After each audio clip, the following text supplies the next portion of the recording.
വർഷം 2500ഓളം ആളുകൾ ഡോക്ടർമാരും എഞ്ചിനീയർമാരും ഒക്കെയായി സൈലത്തിൽ നിന്ന് ഇറങ്ങിപ്പോയി. 1ാം റാങ്കിന് വേണ്ടി പഠിക്കണമെന്നോ 720 മാർക്ക് വാങ്ങണമെന്നോ അല്ല ഞാൻ വീണ്ടും പറയുന്നത്. നിങ്ങൾ ആഗ്രഹിച്ച ഇടത്തേക്ക് എത്തിച്ചേരാനുള്ള ആത്മാർത്ഥമായ ശ്രമം മാത്രം നിങ്ങളെല്ലാവരും നടത്തുക.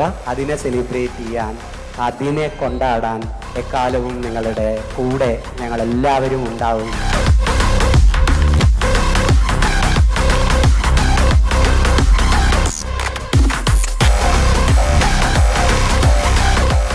ഇന്നത്തെ ഡേ ലൈഫിൽ മറക്കാൻ പാടില്ല. അടിപൊളിയാക്കുക, വേറെ ഒന്നും പറയാനില്ല. ഇനി നമ്മൾ കാണാൻ പോകുന്നത് തൃശ്ശൂർ പൂരമാണ്. എന്തായാലും എന്നോട് അനന്ത് സാർ ഒരു കാര്യം പറഞ്ഞിട്ടുള്ളൂ.